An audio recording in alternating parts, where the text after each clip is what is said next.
Lamentablemente tenemos que empezar con la imagen del odio. Eso significa esta mujer que tenemos en pantalla. Saben ustedes que se llama Patricia Bullrich, saben ustedes cuánto ha ocupado y sobre todo tienen en cuenta de qué manera ha encabezado todo lo que la palabra odio conlleva hoy día en la República Argentina. Pero ahora batió sus propios récords.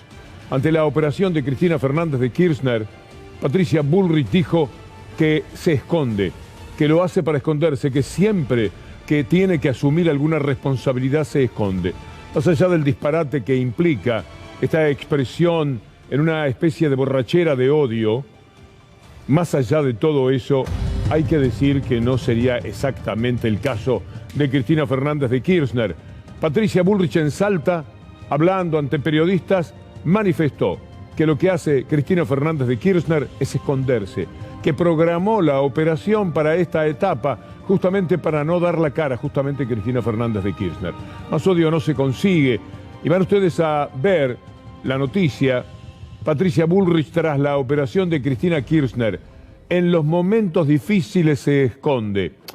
En realidad usted tiene derecho a pensar que es una exageración para el comienzo del programa. No es el estilo, pero podría ser. Y usted tiene que dudar de muchas cosas que decimos a través de los medios de comunicación. No obstante, tenemos la prueba.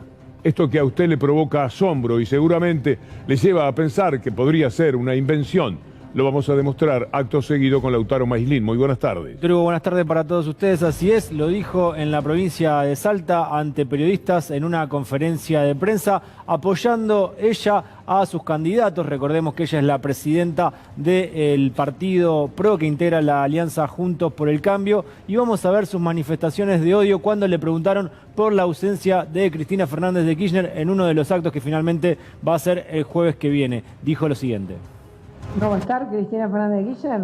Y no sé, pero bueno, será porque planificó la operación porque no quiere estar en el estrado cuando vea los números, ¿no? ¿Qué va a hacer? ¿Qué va a hacer? En los momentos difíciles, en todos los momentos difíciles, Cristina Fernández de Kirchner no está, no estuvo, así que es una conducta. Eso nos está avisando algo, bueno para Juntos por el Cambio. Una bestialidad, por supuesto, un ataque que no tiene el mínimo fundamento. Si algo no se puede decir de Cristina Fernández de Kirchner es que no sea una mujer con valentía, estimado doctor Darío Villarruel. Víctor Hugo, lo que hay que decir que Cristina Fernández de Kirchner fue intervenida hoy, que está bien, que está en una sala común, que va a tardar 4 o 5 días de recuperarse, con lo cual volverá al ruedo la semana que viene. Pero sí, la verdad es muy fuerte. Yo pregunto si la política, esta política, tiene límite. A mí me parece que la política tiene límite. Me acuerdo del abrazo entre Balbín y Perón, por ejemplo. Ahora, la antipolítica, que es esta derecha despiadada, sin límite, es la política. Y lo digo porque en eso entra en juego la gente que vota y que decide aceptar a uno o aceptar a otro. Esto genera violencia. Violencia, y así se ve en las redes sociales cuando atacan a un líder que mucha gente la quiere.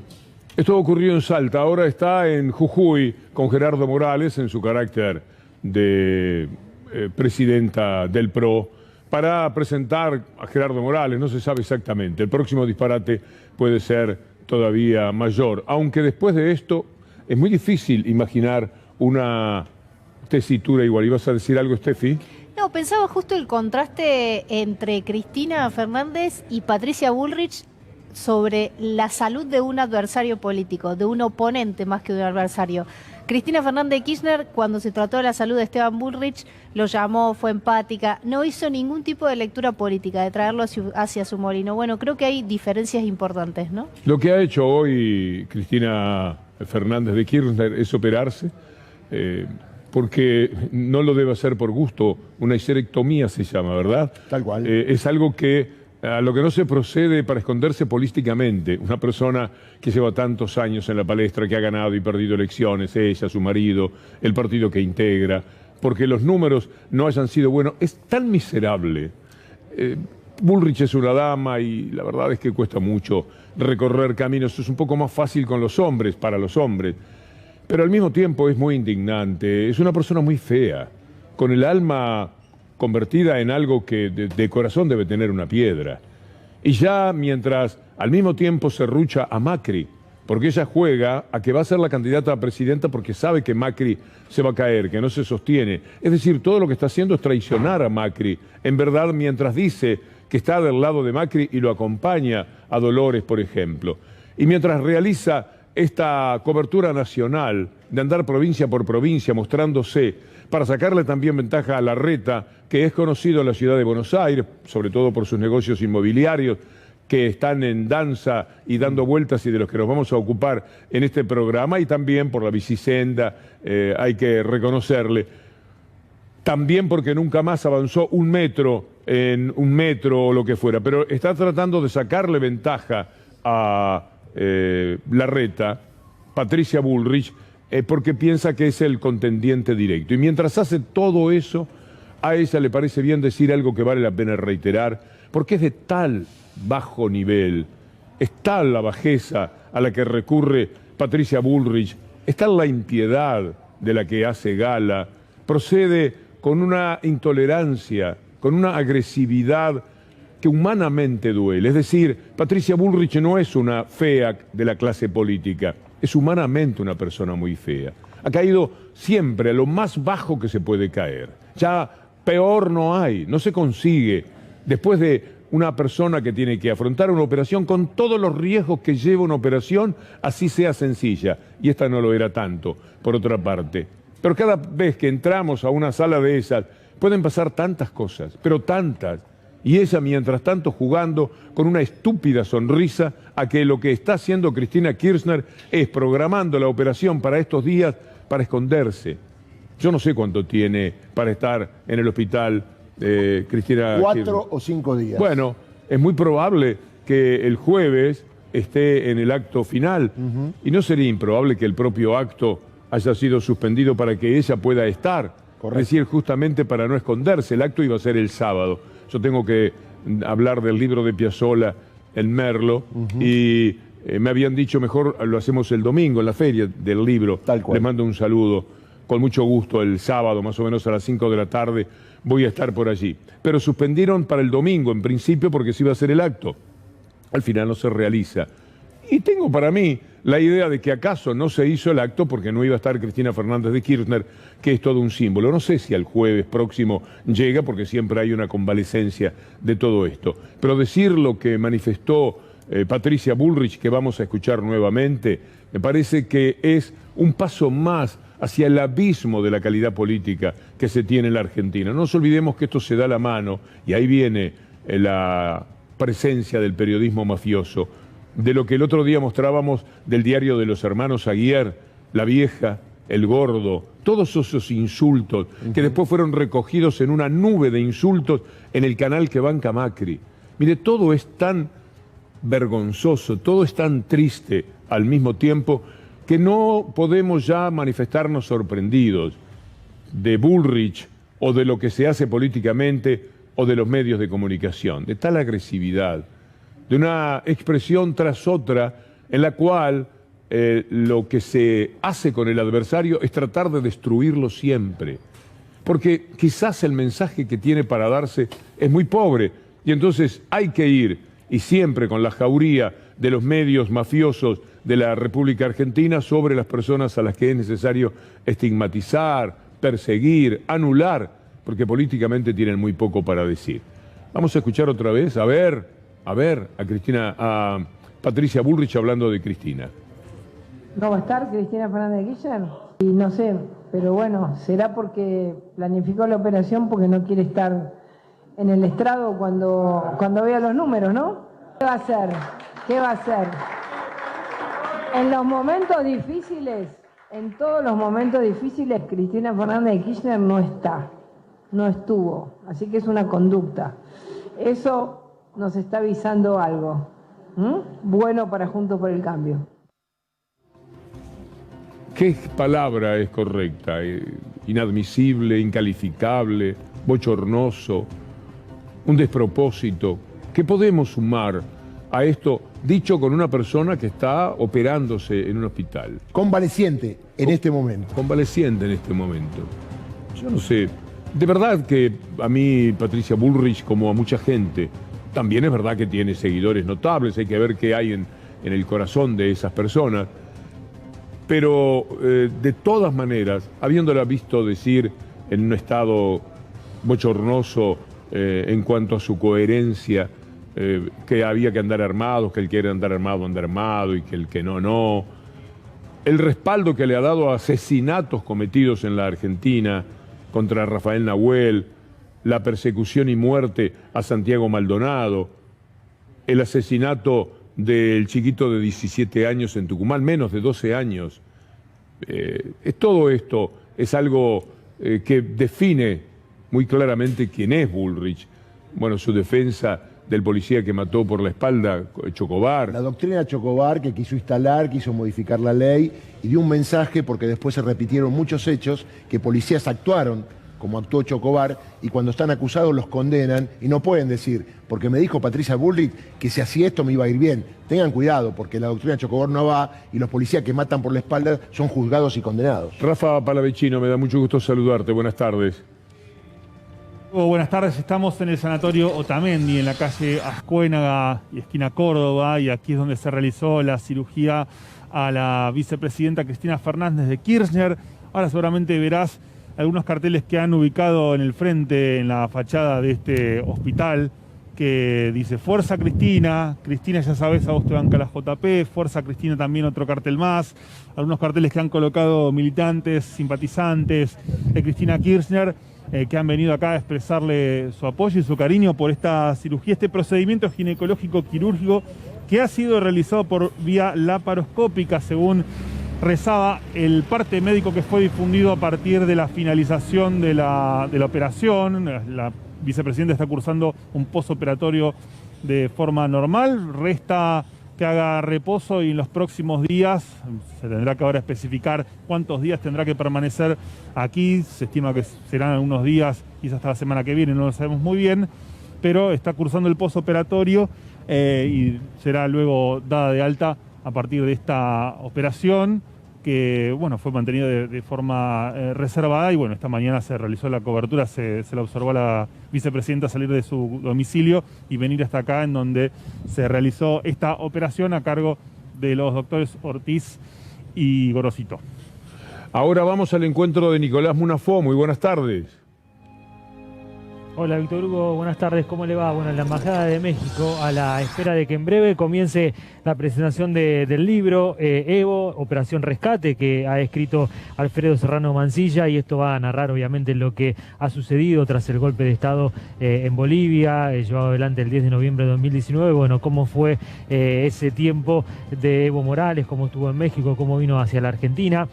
Bueno, Alberto Fernández, el presidente, ya está también aquí en la Embajada junto al expresidente ecuatoriano Rafael Correa, y desde ya que también Evo Morales, los tres van a tomar la palabra en unos minutos nada más para, bueno, presentar desde ya el libro que recién les mencionaba y seguramente hablar de la importancia, ¿no?, de la unión, en este caso de Latinoamérica, lo que ha pasado en años anteriores y el proyecto obviamente de mirar nuevamente a esta región, a Sudamérica, como un espacio de unidad como lo ha sido anteriormente.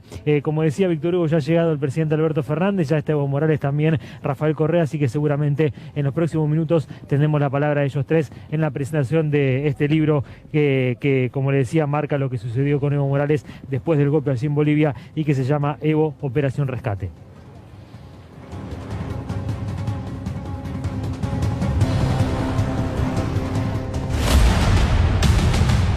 Remedios congelados, esta es la pregunta. Es una posibilidad. Se viene estudiando. Hoy hay una reunión muy importante a eso de las 6 de la tarde. No sé si Rubén Sajem del Colegio de Farmacéuticos va a participar en esa reunión. Me parece que ya no, porque están las tres cámaras y los funcionarios más importantes del gobierno. Rubén, bienvenido. ¿Qué tal? En esta primera etapa, el secretario de Comercio está hablando con el PAMI, que es el principal comprador de medicamentos, con las cámaras que agrupan a los laboratorios. Y bueno, nosotros desde el Observatorio del Centro Profesional de Farmacéutico hemos aportado datos desde hace tiempo ya, avisando y advirtiendo las diferencias de precio entre las distintas marcas de medicamentos, la preferencia que se da en las recetas a algunas marcas de medicamentos, que son las marcas de medicamentos que más aumentan y generan diferencias. ¿Ustedes están de acuerdo entonces con que se tome alguna medida en el tema remedios? Nosotros creemos que se pueden, escuchando al secretario de Comercio, dijo que hay que introducir regulaciones, que no puede ser que no se introduzcan regulaciones. Creo que dejó el congelamiento para una última etapa si no se llega a un acuerdo. Las regulaciones son muchas y hay que introducir regulaciones para que la gente pueda acceder a los medicamentos. En el mundo entero es un problema. En Estados Unidos, sabe usted, en estos momentos es una pelea, una lucha verdaderamente muy grande. Sí, en Argentina nosotros venimos midiendo que las marcas que más se recetan son las que más aumentan, ¿sí? No se hace caso omiso muchas veces de la ley de prescripción por nombre genérico, que es una herramienta de regulación, por ejemplo, que el médico no incluya marcas comerciales, que el farmacéutico ponga a disposición de la gente las diferentes alternativas. Hemos informado que hay medicamentos muy usados para el control del colesterol, la presión, enfermedades respiratorias, que valen una marca 4 veces más cara que la otra. Son exactamente iguales y las dos tienen garantizada la calidad, la seguridad y la eficacia por la autoridad sanitaria. Y en ese sentido menciona un medicamento, pero ¿cuáles son los que más subieron? Los que más subieron son los medicamentos justamente de marca, los más conocidos, los que los médicos recetan, A ver, acá hay un sistema, un dispositivo, un entramado, un enrejado, que siempre hay poderes que se imponen, hay preeminencias, hay un manejo por parte de los laboratorios que imponen sus marcas. Queremos obviamente. mostrarle algo con Steffi para que usted nos diga su punto de vista. ¿Por qué suben el precio de los medicamentos? Esa era la pregunta. Bueno, estuvimos haciendo un relevamiento, hablando con algunos especialistas en la materia, y miren los datos: 229 plantas industriales hay en el país, 181 son nacionales, 48 son extranjeras. De las ventas de los productos nacionales, el 90% de lo que producen los laboratorios nacionales es producido en el país y el 10% es importado. En el caso de los extranjeros es un poco distinto, porque el 70% de lo que venden lo importan y el restante lo producen aquí. ¿Cuál es esta relación que quiero mostrarles? ¿Cuál es la importancia del dólar en el precio de los medicamentos? Bueno, en este caso el dólar oficial, que es el que vale para esto, no tiene incidencia. Sí tiene incidencia, pero no estuvo subiendo mucho. Con lo cual no explica, en este caso el dólar, el precio de los medicamentos. Entre paréntesis, quiero decir que ese es uno de los motivos por los cuales el ministro de Economía insiste que no va a devaluar, porque sabe que una devaluación arrastra situaciones como estas. El dólar ilegal hace subida, pero el dólar con el que tenemos que movernos no se debería tocar, porque si efectivamente pasara, ¿cuánto vale ahora? 100 y... ¿El dólar oficial? Sí. Está un poco más de 100, sí. Bien, si pasara a 200, porque esto es lo que marca el dólar ilegal, estos remedios ya directamente tenemos que olvidarnos de poder consumir remedios, ¿no? Es así. Además, si estamos marcando que el mismo medicamento con el mismo principio activo importado, los mismos gastos de cartonería, de blistrado, aluminio, que muchas veces se pretende justificar el precio con eso, vale 1 o 4 veces más que el otro, insistimos, hay que introducir una regulación que pasa por recomendar revalorizar la ley de prescripción por nombre genérico y, por ejemplo, no puede ser que haya 30 marcas de Enalapril, los médicos receten solamente 3 o 4 y hay otras marcas mucho más económicas con la misma calidad, seguridad y eficacia. Eso lo tiene que preguntar la gente en la farmacia. Esas herramientas, yo me acuerdo que allá por el año 2015, en los intervalos de los partidos de fútbol, se le decía a la gente, tiene el derecho de ir a la farmacia y aunque el médico le haya recetado una marca, si no lo justificó por alguna razón, no importa, elija otra. O sea, en la receta le ponen una marca muy conocida a un medicamento, sí, y usted va a la farmacia y dice, deme el más barato que tenga de esta droga, y esa ¿y esa receta igual sirve? Sí, si el médico no justifica que no se pueda cambiar la marca, cosa que... ¿En la receta o oralmente? No, tiene que estar escrito en la receta una justificación válida. Eso generalmente no pasa. El médico puede escribir una marca y la verdad que el paciente muchas veces queda atado y queda sujeto a eso que el médico propone. Claro. Por experiencia, Rubén, ¿qué significa que los jubilados no tengan que pagar sus medicamentos?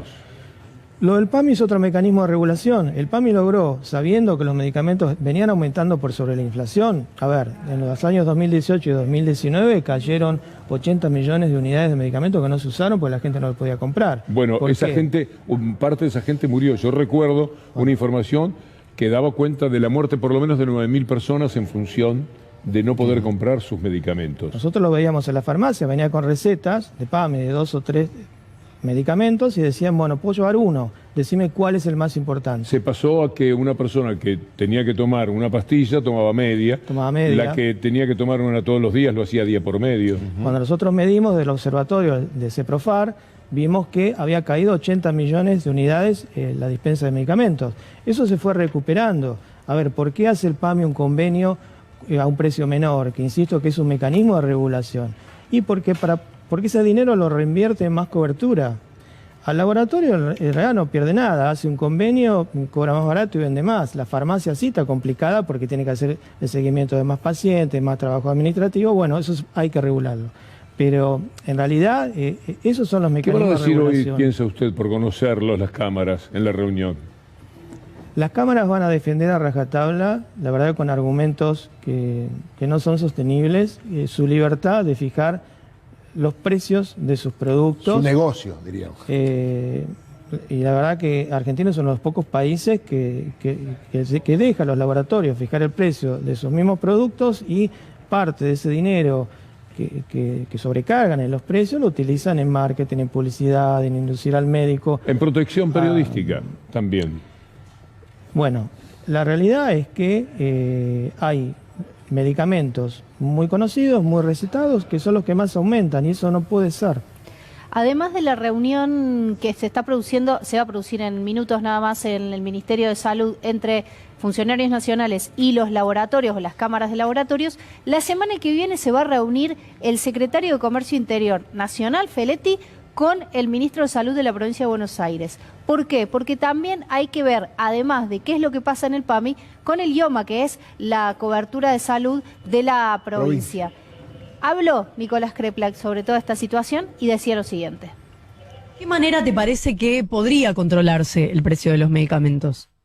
Bueno, primero tiene que haber una intervención sin ninguna duda y tiene que haber una mesa de trabajo continuo en el cual se pueda trabajar mejor sobre los procesos, ¿no? Sobre cuáles son las cadenas de costos, los consumos, las necesidades, y ahí a partir de eso trabajar sobre los precios. Pero después también tenemos que lograr tener alguna institucionalidad que nos permita ir integrando el sistema. Para poder hacer compras unificadas, todavía nos faltan una organización del Estado que tenga esa responsabilidad de juntar la cabeza de todos y tomar decisiones de compras conjuntas. Se puede empezar por alguna forma, algún tipo de medicamentos quizás que tengan más problemas y ir avanzando hacia la totalidad. Bien pensado. Rubén, muchas gracias. Perfecto. ¿Le quedó algo por decir? Veo que sí. No, está muy bien eso. A ver, Kreplak está hablando de medicamentos de alto precio, que son un problema distinto, específico y que van a enfrentar, según dijo, con las compras conjuntas, pero acá estamos hablando de ibuprofeno, de amoxicilina, enalapril, que esto requiere una solución rápida y fácil. Muy amable, gracias. Gracias.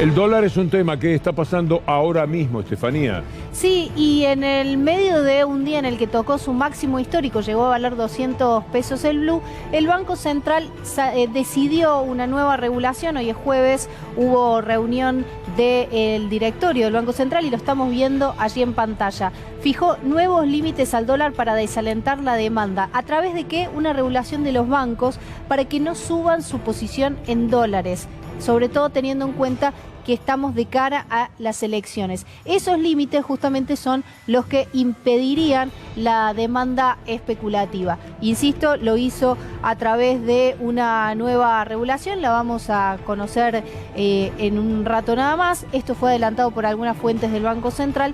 Otra de las cosas por las cuales, o otro de los motivos por los cuales lo justifican, es porque también estamos en un momento donde hay menos liquidación de dólares y eso se agrava con un paro portuario en la localidad de Rosario. Estamos con el dólar, por supuesto, estamos con el tema de los remedios, acaba de irse Rubén Sajem, que dijo cosas muy interesantes. Estamos en el sanatorio Otamendi, cerca de Cristina Fernández de Kirchner, en la presentación del libro El Rescate de Alfredo Serrano Mancilla, con la presencia de Evo Morales y del presidente de los argentinos, Alberto Fernández, y por supuesto estamos también con los temas jurídicos, esto a cargo, por cierto, del doctor Darío Villarruel. Martín Baba en soledad, en Dolores, ante el pedido ayer, único pedido jurídico de la presentación de Mauricio Macri, hizo lugar a testimonios que había pedido la defensa. Uno es Oscar Aguad, ministro de Defensa, al cual le dijo, sí, lo voy a citar a testimonial.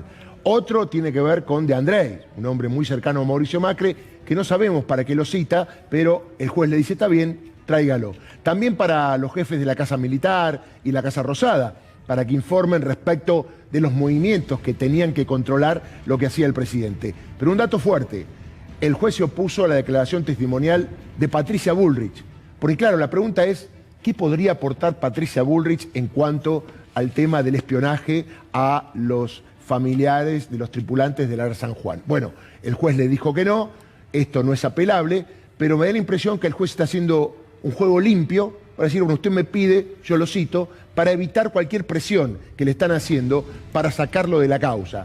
Ni imparcial, que quieren decir que es parcial, ni que es una maniobra política, ni que es en el medio de las elecciones. El juez está haciendo la letra que tiene que hacer y después finalmente resolver. Por ahora, Patricia Bullrich no será testigo de Macri en la causa del ARA San Juan. Está llegando Alberto Fernández, hacemos una pausa para estar en el momento preciso de ese arribo para la presentación de un libro que tiene su historia, de la que él ha participado. Alberto Fernández fue decisivo para salvar la vida de Evo Morales.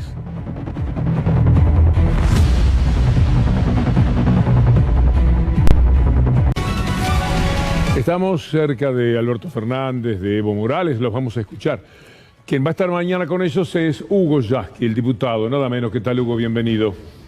Gracias por la invitación, Víctor Hugo, muy bien. ¿Qué va a pasar mañana? ¿Qué es ese encuentro?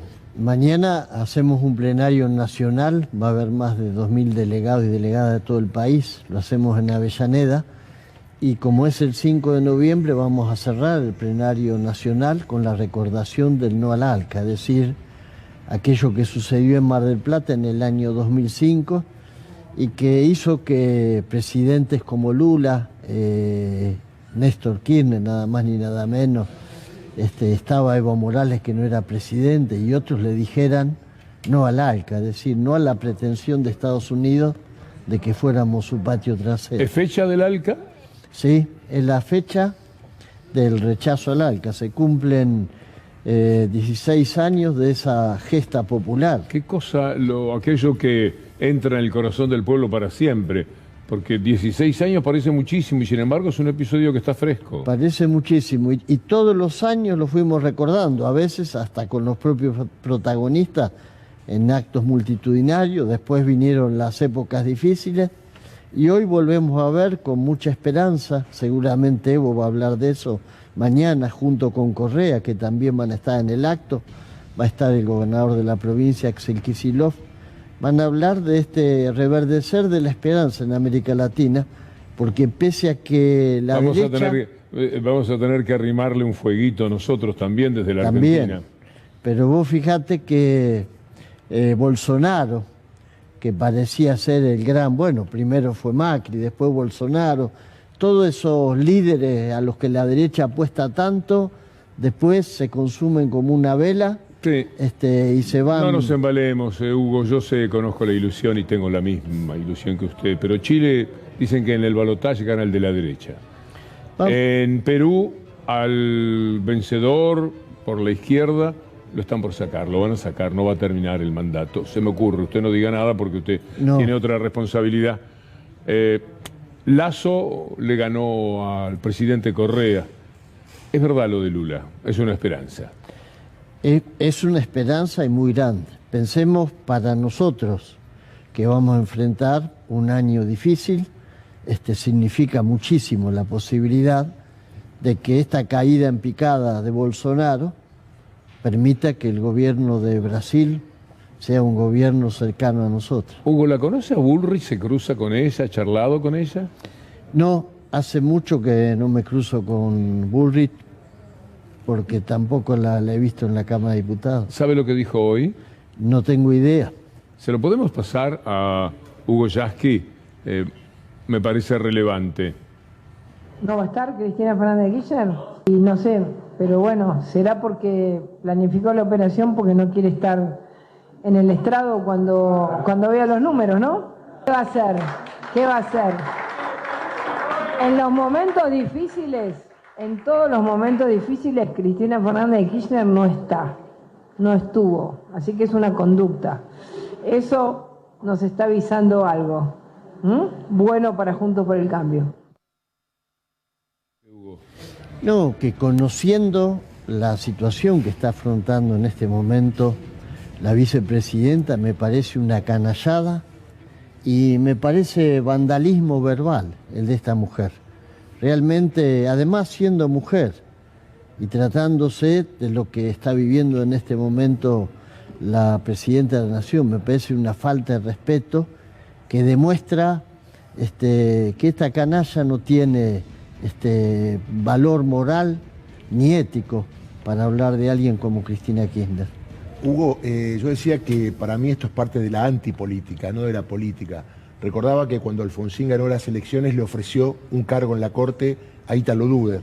Era otra época, era todo el campo popular. Esta gente, ¿a quién representa más allá del poder real? Digo, porque hay gente que lo vota más allá del poder real. ¿Qué le pasa a esa gente que vota a alguien que le desea el mal? Sin decirlo, le desea el mal a Cristina Fernández. Mira, el otro día lo decía Linera. Esta gente lo que tiene para ofrecerle a nuestro pueblo es un guiso viejo, recalentado, muy recalentado. Vos fíjate, ahora van contra el derecho de huelga, contra la indemnización. Es decir, le falta proponer el estado de sitio. Le falta decir en la Argentina, a partir de tal fecha, cuando estemos nosotros, estado de sitio. Me parece que es algo tan viejo, recalentado, que le tiene que poner este tipo de pimienta, que es el odio, para que no se sienta el olor a podrido lo que proponen. Porque es algo muy viejo, que ya otros lo intentaron y fracasaron. Hugo, en esta misma conferencia que dio Patricia Bullrich en Salta, en apoyo a los candidatos del PRO, la presidenta del partido habló de Milei. ¿Quiere escuchar lo que dijo en relación a lo que va a hacer la Cámara de Diputados? Sí. Bueno, Milei en este momento, a ver, primero, está solamente en la Ciudad de Buenos Aires, si bien hay libertarios en todos lados, pero bueno, nosotros hoy estamos compitiendo con Milei. No es el momento de hablar de Milei. Nosotros tenemos una lista y él tiene su lista, así que no queremos en este momento definir. Bueno, en la conformación de la Cámara seguramente lo vamos a contar. En la conformación de la Cámara de Diputados vamos a contar con él, está diciendo Patricia Bullrich. Sí, parece vísperas de nupcias, ¿no? Se siente como olor a luna de miel. La verdad, marca lo peligroso que son. Están, claro, están muy envalentonados. Están envalentonados, pero yo creo que el pueblo argentino tiene, y lo demostró, reserva y energía suficiente como para no dejarse llevar por delante por esta gente que tiene ideas medievales, porque la verdad, más allá, como dicen, de esos raros peinados nuevos, lo que hay debajo de eso es un pensamiento ultra reaccionario que en otras partes del mundo empieza a presentarse como si fuese la novedad, y la verdad... Pero la novedad en el país es que el odio da resultado. De otra manera, esos medios que hablan de el gordo y la vieja. ¿Leyó esa nota del diario La Nación? Dice que a Alberto Fernández, los frente todistas, le dicen el gordo, así despectivamente, y a ella le dicen la vieja. ¿Qué es una mentira? Usted no debe haber escuchado una expresión en su grupo. Pero animarse a eso marca que hay quienes lo consumen, que no les va mal con el odio. Sí, también hay una señal concreta que es la decadencia intelectual y hasta la decadencia moral de estos sectores. Eso hay que anotarlo porque por suerte tenemos una parte muy importante de nuestro pueblo, de nuestras mujeres, de nuestros jóvenes, que no consume. Volvamos a lo de mañana. Es tan linda la historia de Alberto Fernández salvando la vida de Evo Morales. Seguramente eso está muy presente en las conversaciones entre ellos. Sí, ahora justo se está presentando un libro en la Embajada de México. El Rescate. Y lo hemos vivido muy íntimamente porque en esos días, qué sé yo, Evo, por ejemplo, fue a trabajar en el exilio. Desde el primer día quiso volver a trabajar y le acondicionamos las oficinas que tiene la Cetera, enfrente del local en San Telmo. Y fue muy gracioso porque Evo acostumbra a empezar a trabajar a las 5 de la mañana. El primer día que le dimos el local, al otro día tocó el timbre a las 5 de la mañana y el portero salió alarmado. Se le encontró a Evo abajo que le dijo vengo a trabajar. El portero le tardó reconocerlo a Evo y al otro día le tuvimos que explicar que bueno, que a las 7 podía ser que entrara, pero fueron momentos también, más allá de lo gracioso, difíciles, porque esta gente lo quería matar a Evo. Sí, pero Argentina se portó, yo creo que sí hay que elegir algunos de los momentos en los cuales más se celebra la actitud de Argentina, ha sido la actitud ya no solo frente a Evo, sino frente a Bolivia, frente a la latinoamericanidad. Sí, la de Alberto, Evo lo reconoce mucho. Pensemos que en ese momento la vida de Evo y la de García Linera y la de los otros que estaban con él, había un par de mujeres, estuvo en peligro. ¿Usted vio fotos de cómo tuvo que dormir, cómo tuvo que esconderse? Sí. Quien hasta el día anterior había sido el presidente. Sí, claro. Y con el dolor porque Evo recibía noticias de la gente que había sido incendiada. Y cuando la gente dice, lo hubieran matado, tenemos una experiencia, en Bolivia mataron al Che justamente por lo que podrían haber matado a Evo Morales, porque creyeron que de esa manera terminaban con todo. Absolutamente, sí, yo creo que está claro que ellos la idea que tenían era esa, es decir, habrán discutido al principio si les convenía o no convertirlo en mártir y decidieron eso. ¿Y cómo prosperó la mentira del fraude que supuestamente había hecho Evo Morales? ¿Cómo trabajan de bien esas cosas? A mí me asustan mucho. Y vos fíjate, hoy tenemos la confirmación plena de que eso fue mentira, de que usaron un personaje, porque esto lo quiero decir, el compatriota tuyo, Almagro, vos sabés que Almagro venía a los actos en recordación del ALCA y los discursos más aguerridos de los primeros actos fueron de Almagro. Yo recuerdo un discurso de Almagro en Mar del Plata delante de 5.000 personas donde se desganitó hablando del imperialismo, de que la patria grande no se rinde. Y vos fíjate cómo este personaje terminó convirtiéndose poco menos que en una especie de servidor. Bueno, pero todo algo tiene Washington, porque la Bachelet tampoco es una persona como la que concebíamos hace algunos años.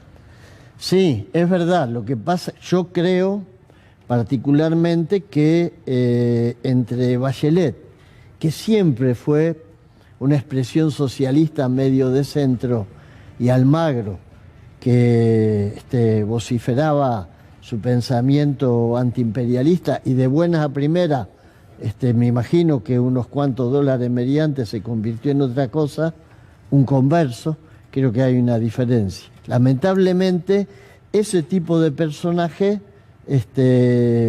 terminan convirtiéndose en eso, en converso, es decir, en gente que después tiene que hacer expresión de algo de manera tan rotunda y denigrante que resulta difícil escucharlo. Hugo, la admiración de siempre. Muchas gracias. Bueno, y mañana simplemente decirle a los trabajadores y trabajadoras de este país que estamos cerca de una elección y que hay que recordar estas cosas cuando votemos, porque los que quieren que seamos su patio trasero son los mismos que, como hoy, Patricia Bullrich y Macri gobernado en este país para llenarlo de hambre. Hugo Yasky, enseguida volvemos.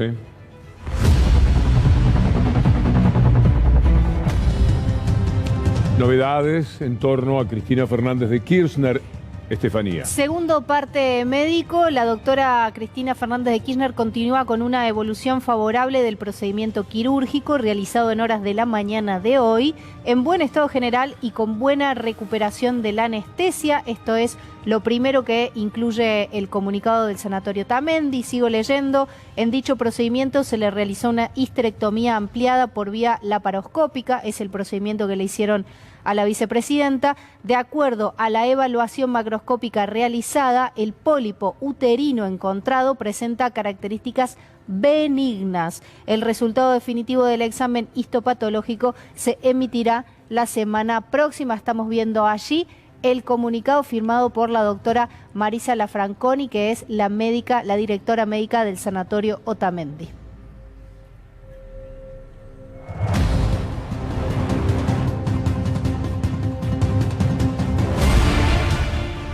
Remedios congelados es la pregunta que nos hemos hecho esta tarde. Estuvimos con Rubén Sajem del Colegio de Farmacéuticos, que está a favor de una regulación del precio de los medicamentos y que contó todo lo que sucedió en los tiempos del neoliberalismo. El dólar blue casi 200.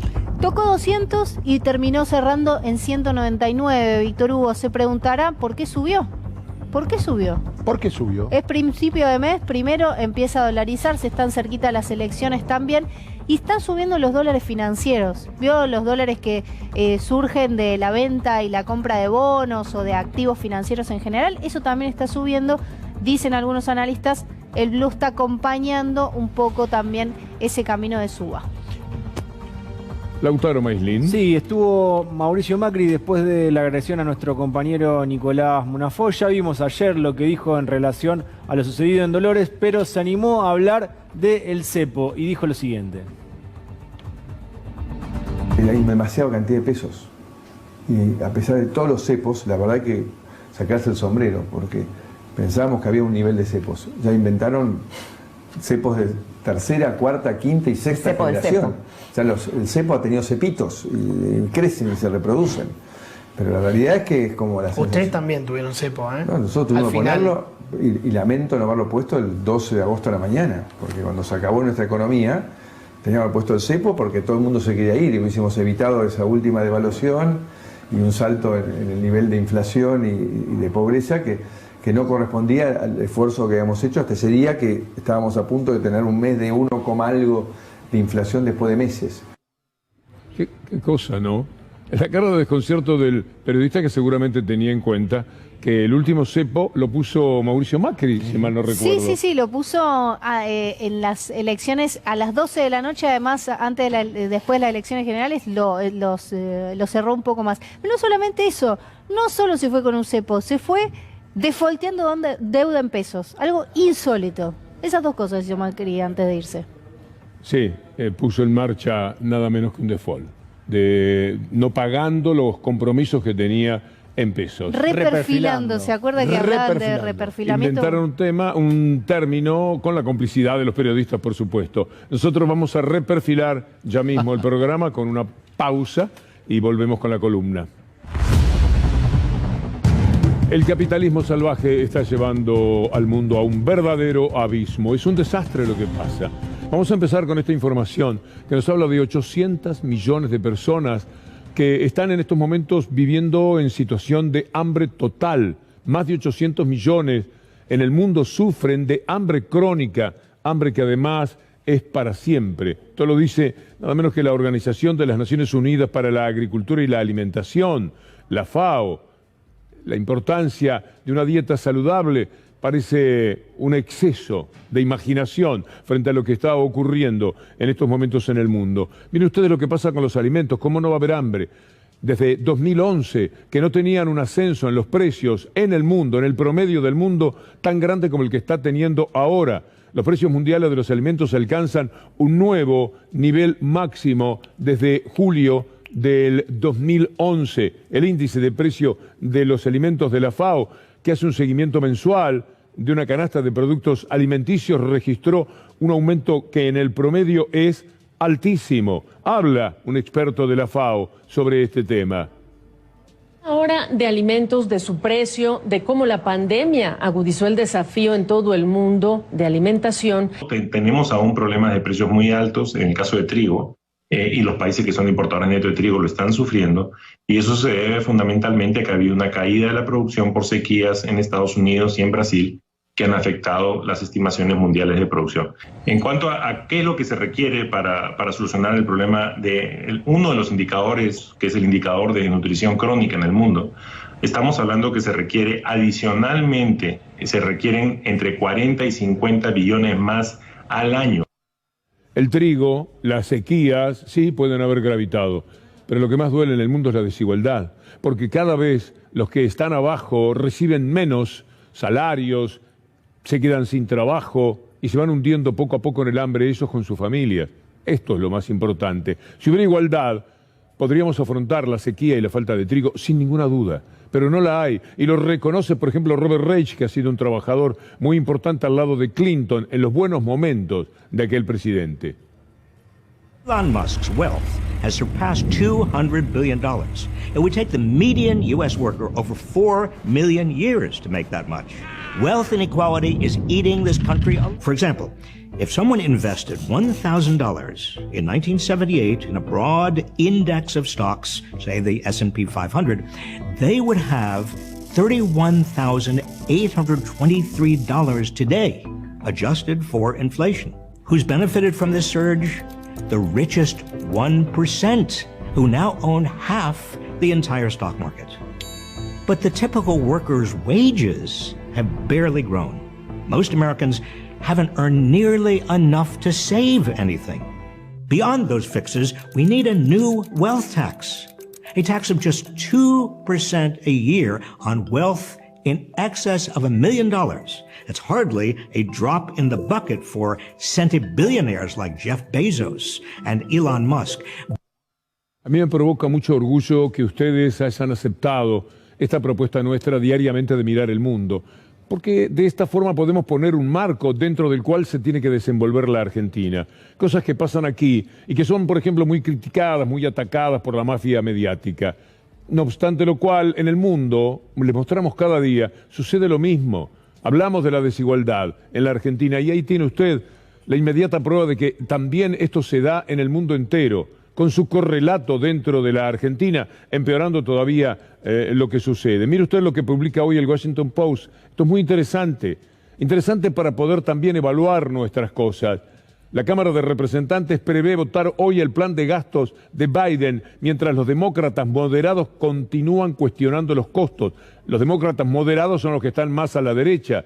Los demócratas esperan votar hoy, lo están haciendo, una medida de 1.75 billones de dólares para reformar leyes de salud, educación, clima. Ya tuvo que ceder el gobierno. 1.75 es una medida de lo que fue la lucha de los republicanos que no querían dar absolutamente nada. Pero bueno, bajando igual sus pretensiones, Biden sigue luchando por dar un poquito de igualdad, un poco de protección a aquellos que en la brutal desigualdad del mundo lo están pasando peor. Mire lo que dice Bernie Sanders, que es un verdadero líder de aquellos que soñamos con un mundo un poco mejor. American people see the results of what we are trying to do and understand that for the first time really in the modern history of this country, we are attempting to tackle the real crises facing working families, the massive income and wealth inequality that we have. I think the American people will be very pleased and understand the government is now starting to work for them rather than the big money. Es muy importante trabajar con los intereses económicos, es lo que hacen en la Argentina, lo que llamamos el establishment, el mediático, el empresarial, etcétera. En estos momentos están reunidos con las cámaras de los remedios, el gobierno, ministro, etcétera, tratando de convencerlos de que o paran totalmente con el aumento de los medicamentos o van a tener que ir a un congelamiento. Mañana vamos a tener cuál es la respuesta. Y las cámaras dicen, no, hay que dejarlo al mercado. No tienen piedad con la gente. Les importa tres pepinos que haya más muerte. Ya la hubo. En los tiempos del macrismo murieron por lo menos 9.000 personas como consecuencia, probado, que no tuvieron los remedios, que no pudieron atenderse porque los remedios se fueron para arriba 457%, le repito, 457%, y esta gente que está sentada ahí con el gobierno estaba encantada de que dejaran a las fieras del mercado completamente libre, abrieron las jaulas y esos salieron a devorarse a la gente, a matarla. Y no es posible. El único que puede dar una mano es el Estado. Hay que hacer algo en cuanto a la distribución. Mire lo que señala el diario El País de España. El tema pasa por esto. Está bien lo del trigo, está bien lo de la sequía, pero la desigualdad no se puede sostener, es inasumible, dice el diario El País. Solo una mayor presión fiscal, eso a lo que se resisten Clarín, Nación y todo el establishment en la Argentina, y una mejor redistribución revertirán la brecha que hace que hoy los pobres sean todavía más pobres. La distribución, la desigualdad. ¿Dónde está el drama de las vacunas en el mundo? Bueno, en que efectivamente el gran fracaso que hemos tenido durante la pandemia pasa por la brutalidad de la desigualdad establecida entre los países y dentro de los países, muchas veces también entre los sectores, pero más que nada entre países. Hay quienes no han vacunado ni al 1% de su población y los otros han vacunado, bueno, la Argentina ni hablemos, que ya está entre los líderes mundiales en esa materia. Es verdad que ayuda mucho que ni Rusia ni Estados Unidos, que tienen sus propias vacunas y otras posibilidades económicas, convencen a millones de personas de que finalmente se vacunen. El problema de la estrategia mundial para superar la pandemia ha sido justamente el tema de la distribución de las vacunas. La Organización Mundial de la Salud sabe dónde están las culpas. We see increasing trends across all age groups. Of most concern is the rapid increase in the older population groups since week 38, and this is translating into more people with severe disease and dying. So why has Europe and Central Asia been experiencing soaring cases for 4 consecutive weeks? There are 2 reasons. First, insufficient vaccination coverage, and second, the relaxation of public health and social measures. Cuando presentamos estas evidencias en la columna periodísticamente o cuando las leemos de otros colegas, nos hacemos la ilusión de que se toma nota. Están sobre la mesa, podemos aprender, pero a la rabia, al odio y a la estupidez, las evidencias parece que no le hicieran nada.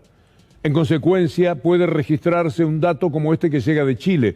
Uno ve lo que ha pasado en Chile, las marchas donde le arrancaban los ojos a la gente.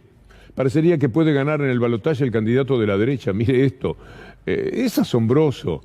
El candidato que hemos presentado mientras hablaba de Pinochet, diciendo Pinochet, Gardel, Pinochet me votaría. Ahí está, podría vencer al de izquierda, José Antonio Cast se llama, le puede ganar a Boric en el balotaje, lo cual hace que uno se sienta... recién estaba Hugo Yasky acá, un hombre admirable si los hay, para quien les habla. Y él hablaba de la esperanza en América, porque está haciendo lectura de lo de Lula retornando en Brasil, es muy bueno, por supuesto. Pero mire Chile, le decía. Mire, Perú, están por sacarlo al presidente, lo van a voltear a Castillo. Mire lo que sucedió en Ecuador. Por aquí anda felizmente el expresidente Correa. Bueno, Correa no, correísmo no, Lasso, un banquero de los Pandora, un degenerado en materia económica. Y sin embargo es el presidente de Ecuador. Es muy triste, muy patético. De todas maneras hay que seguir dando la pelea, dando la lucha, porque hay cosas que van y vienen, aunque de vez en cuando tenemos la sensación de que esta imposición de la derecha es definitiva. Escuchémoslo a Correa. Hicieron lo que le dio la gana, engañando a la gente, manipulando, ahí están las consecuencias. Ecuador hace 5 años que está fuera del Estado de Derecho, supuesta democracia de tener elecciones, que tampoco son libres, con manipulación de la prensa, con trampas, pero realmente se apoderaron de todo el Estado. La doble moral, las inconsistencias son terribles.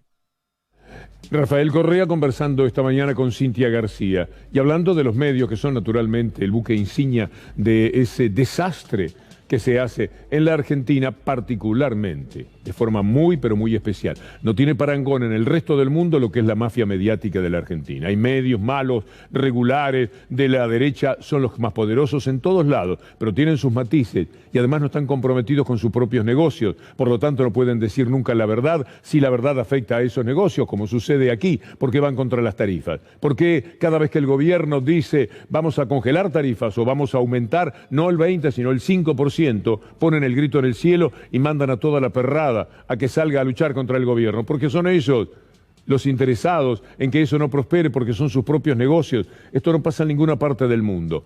Está en estos momentos Evo Morales con Alberto Fernández, están presentando el libro El Rescate de Alfredo Serrano Mancilla, un destacado colega. ¿Podemos escuchar un instante a Evo? Y bueno, estamos convencidos, claro, cuando hablamos con muchos compañeros visitas a México, estamos convencidos que vamos a volver rápidamente, estaba convencido, como comenta, porque estaba en contacto permanente con los dirigentes, intermedios sobre todo. Bueno, algunos dirigentes nacionales también dejaron mucho que desear, me ha dolido bastante, pero ahí nos conocemos. En tiempos de justicia, ahí nos conocemos quiénes somos.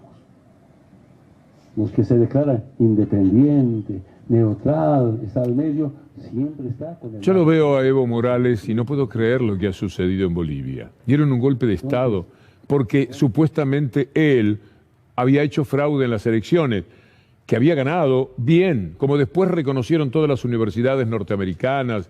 El propio gobierno de los Estados Unidos no tuvo más remedio ante las evidencias que asumirlo. Pero estos mentirosos seriales hicieron eso. Mintieron al pueblo de Bolivia, le mintieron a América Latina, mintieron con la OEA, con Almagro al frente. Hicieron un verdadero estropicio.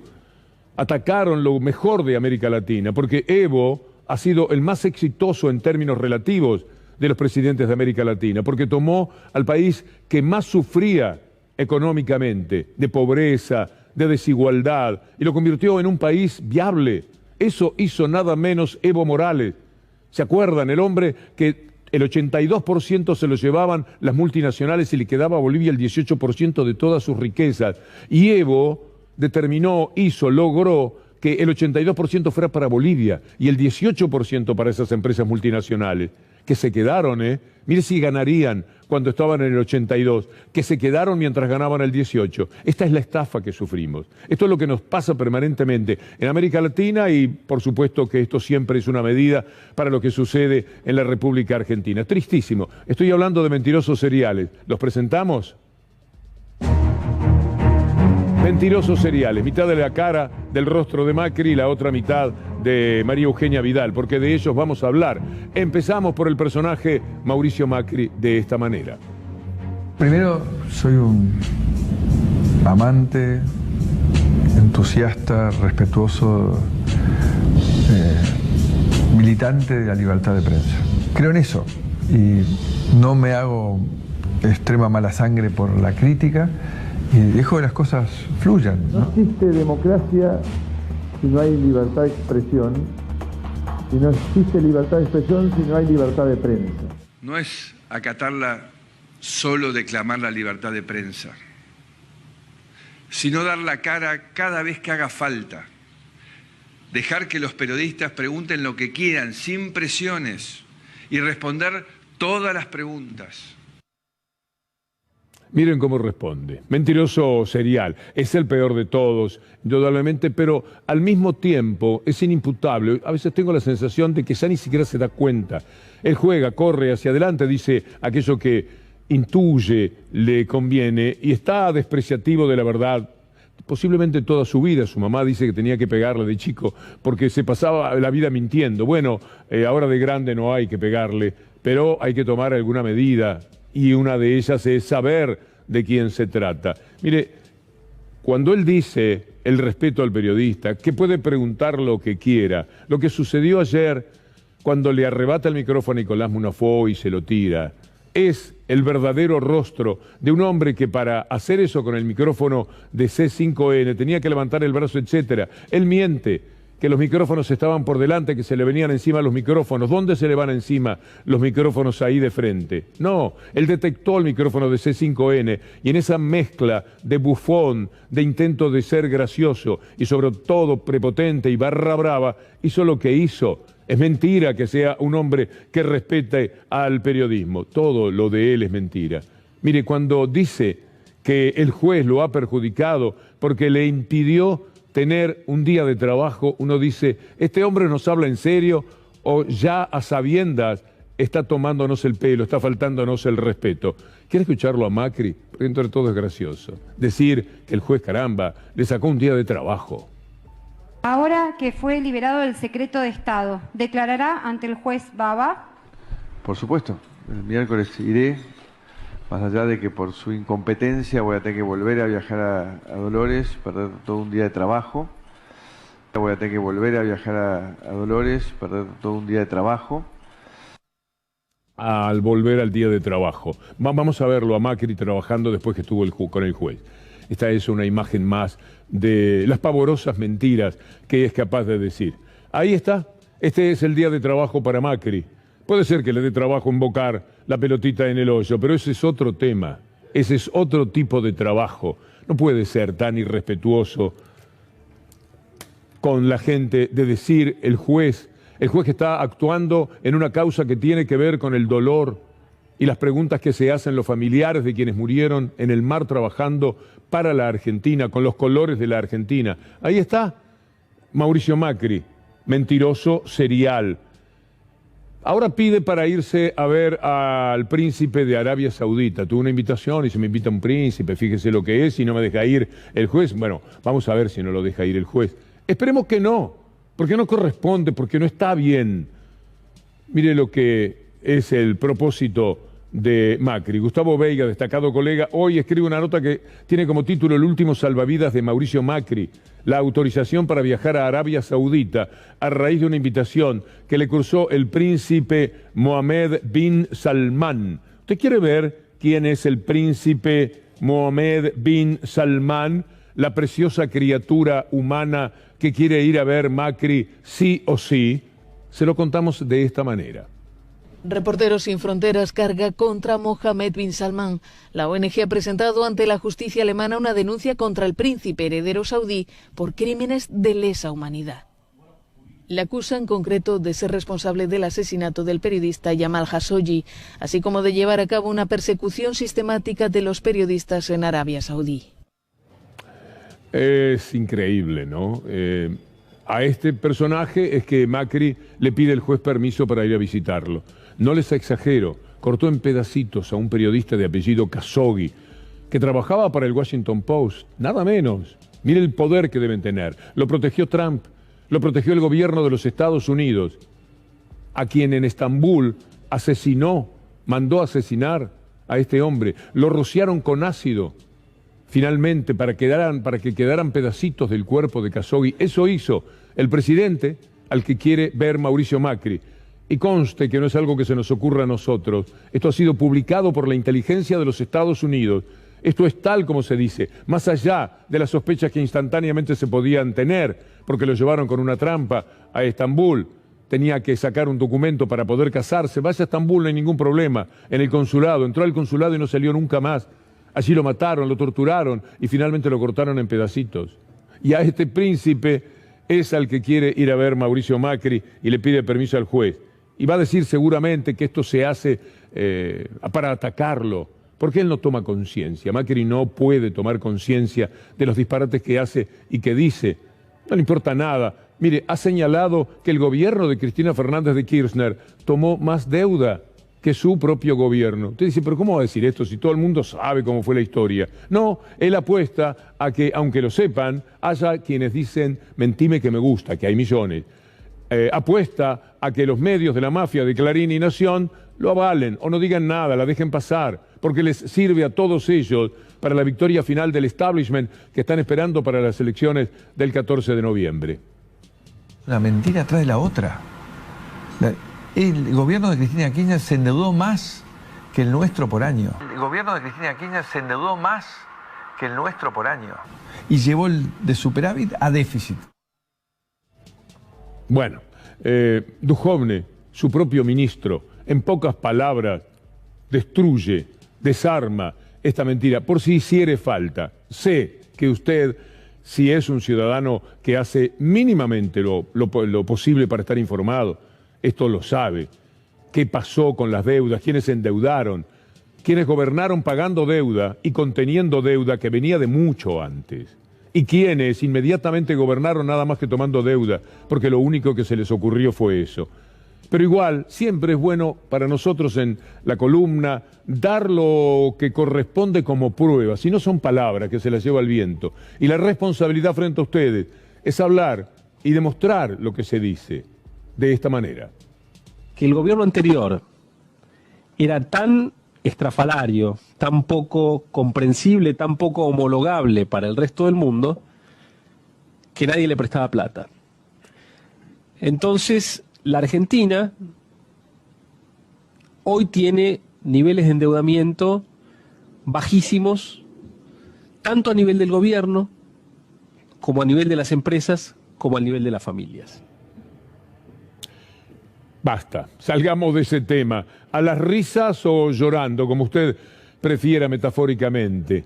Y vamos a hablar ahora de cómo él se permite hablar de Alberto Fernández en función de ser lo que dicen la mafia de Héctor Mañeto y de los hermanos Aguirre, Clarín y Nación, un presidente que anda robando fotos a los otros presidentes.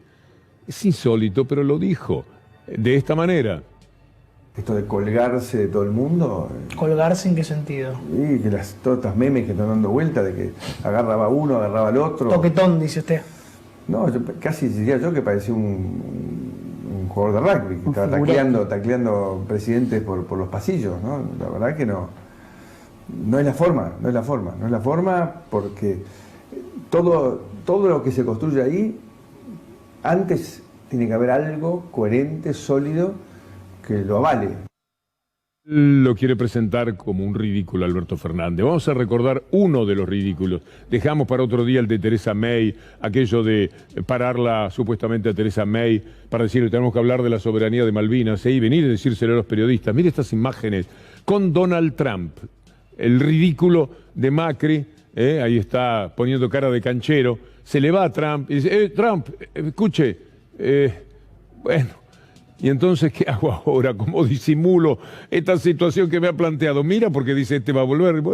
¿Dónde hay algo sea piedritas para mirarlas? ¿Qué busca allí? Ridículo total. Pero él habla, mire, no hay nada, por supuesto, no había absolutamente nada. Bueno, que este personaje se permita decir que Alberto Fernández andaba robando. Bueno, después le vamos a mostrar por qué.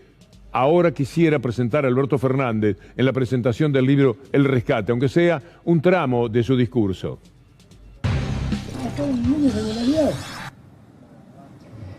El dictamen de la OEA mostraba un pueblo, que no puedo recordar cuál era, una ciudad, un distrito, un departamento de Bolivia, donde decían acá está la prueba más evidente del fraude, Evo aparece ganando con el 92% de los votos. Y claro, con semejante número hicieron dudar a muchos. Sacar el 92% de los votos era un tema. Pero después Lucho sacó el 95% en ese lugar. Y entonces es evidente cuál fue la responsabilidad de la OEA en ese resultado.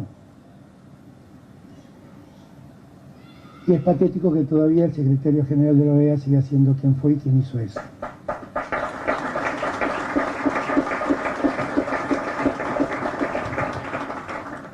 El día en que ocurrió el levantamiento y el golpe contra Evo, era un día de mucha felicidad en Buenos Aires.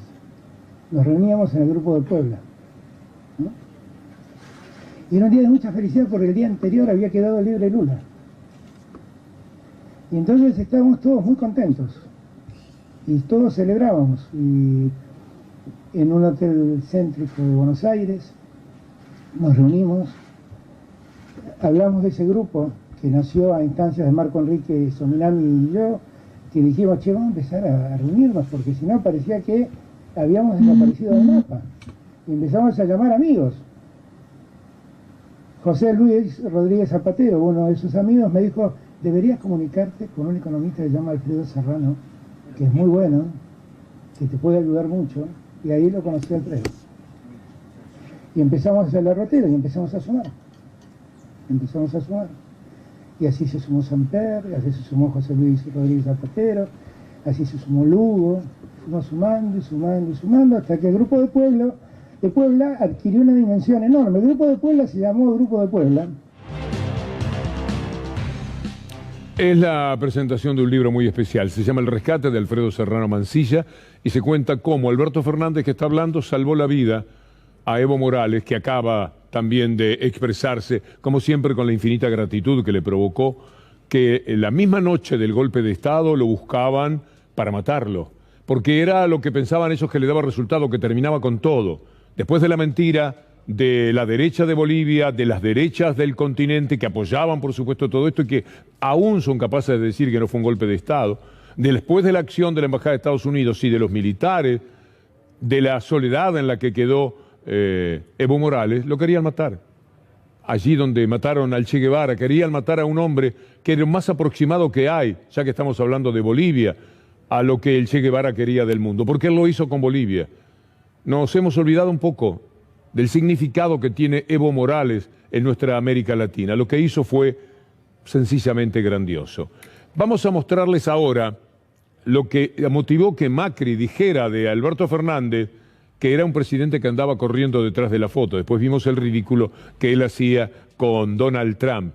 Vean ustedes lo que dijo la mafia del Grupo Clarín cuando se trata de Alberto Fernández en función de su presencia en el G20. Jessica Bossi, una idea que tengas acerca de las múltiples fotos que circularon de Alberto en lugares tocando espaldas de grandes líderes mundiales. Sí, a mí cuando vi las fotos, lo primero que, con todo respeto, es un presidente punga robando fotos en los pasillos del G20. O sea, un presidente punga robando fotos en los pasillos del G20. O sea, Mechero sí, de fotos. Mecheros de fotos. Es como la salida del teatro. Sí, es que esto es así. Lo hacen porque saben que instalan la frase. En cualquier momento va a ver usted el presidente punga. Siempre proceden de esa manera. Y es una barbaridad, pero es la manera de accionar mafiosa, extorsionadora, o hacer lo que te estamos diciendo. O terminás de congelarnos tarifas, o nos dejás ganar lo que nosotros queremos, o te vamos a destruir a vos, a tu partido, a tu gobierno, a ella y a la democracia.